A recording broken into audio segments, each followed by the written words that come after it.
কাউকে অসামাজিক বলার আগে আগে নিজের অতীত ইতিহাসটা একবার মনে করে দেখে নেবেন। আপনি কতটা অসামাজিক ছিলেন বা আপনারা কতটা অসামাজিক ছিলেন, আর বর্তমানে আপনি বা আপনারা কতটা সামাজিক।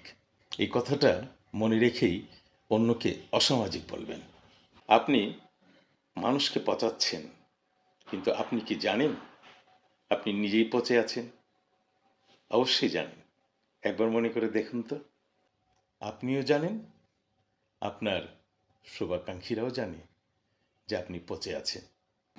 সুতরাং পচানোর আগে নিজের পচে যাওয়া অতীতকে মনে করবেন। এটাই নিয়ম। আপনি কাউকে গাল দেবেন, চোর বলবেন, প্রথম ভাববেন যে আপনি কি নিজেই চোর ছিলেন বা আছেন। এসব ভেবে অন্যকে গালমন্দ করবেন, তাতে আপনার তীর জায়গা মতো লাগবে। তা না হলে বুমেরাংয়ের মতো আপনার তীর আপনার পাছায় এসে লাগবে। পারবেন?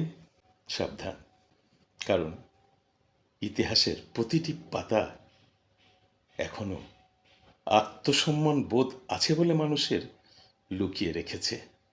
খুলে গেলে ল্যাংটা হয়ে যাবে।